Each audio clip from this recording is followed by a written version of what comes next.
Bonjour et bienvenue dans votre revue de presse de ce jeudi 31 octobre 2019. L'actualité politique revient en force dans les journaux parvenus ce jeudi au groupe Médias du Sud, lesquels continuent d'alimenter le débat sur l'éventualité d'une troisième candidature de Macky Sall à la présidence de la République, tout en accordant un certain intérêt à d'autres sujets.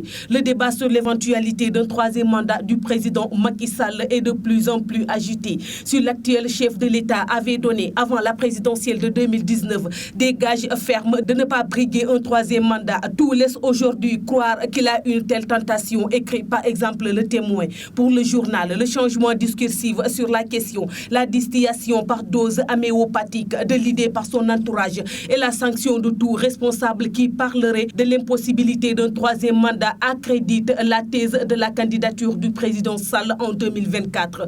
Vox Populi de sa part croit voir à travers ce débat un divertissement du pouvoir et de l'opposition pour des joutes électorales prévues dans 5 ans et évoque un piège du troisième mandat à sa une.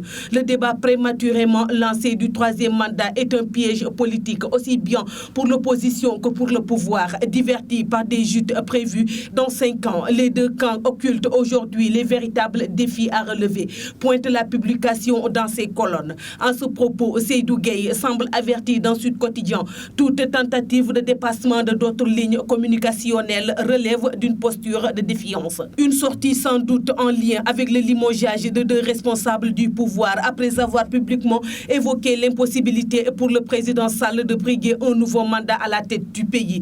Dans le même temps, l'actualité du parti au pouvoir, l'Alliance pour la République APR, suscite l'intérêt de Walf Quotidien, lequel met en relief une redistribution des cartes à l'intérieur de cette formation politique. Les premiers deviennent les derniers, affiche le journal à sa une, en soulignant que Macky Sall n'est désormais plus entouré de ses lieutenants et compagnons de la première heure. Avec le sabre qu'il brandit ça et là, il fonctionne tel un monarque en faisant le vide autour de lui, croit savoir le journal du groupe Walfadjri. De son côté, le quotidien a jeté son dévolu sur le renouvellement des instances du Parti démocratique sénégalais, PDS opposition, en expliquant que son leader continue le SOPI changement. Maître Abdoulaye Wade continue de procéder au changement au niveau des instances du PDS. Il a ainsi nommé Lamine Ba et Saliou Sagnan, président et secrétaire général de la Fédération des cadres libéraux, en remplacement de Cheikh Tidiane Seck et Abdoul Aziz Diop, alors que les concernés soutiennent n'avoir jamais démissionné de leur poste, rapporte le journal du groupe Avenir Communication.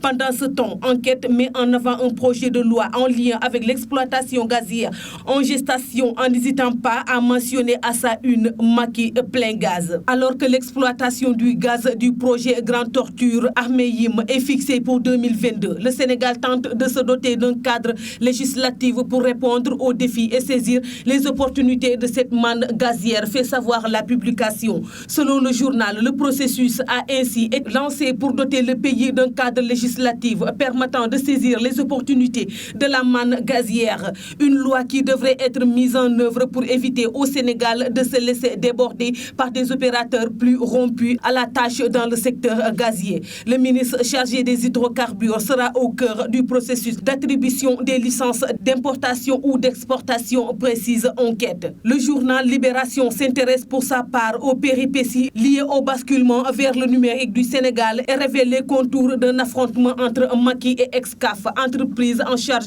de sa mise en œuvre. Le Sénégal risque de rater pour la seconde fois le basculement vers le numérique prévu en juin 2020. Cela fait que rien ne va plus entre le ministre de la Communication et Excaf, société chargée de la construction de l'infrastructure dédiée à TNT, télévision numérique terrestre, fait remarquer le quotidien dakarois. D'après le journal, l'État a mis en demeure Excaf de transférer dans les plus brefs délais l'infrastructure et les équipements TNT à TDS SA, ce que le groupe refuse de faire au prétexte que tout lui appartient.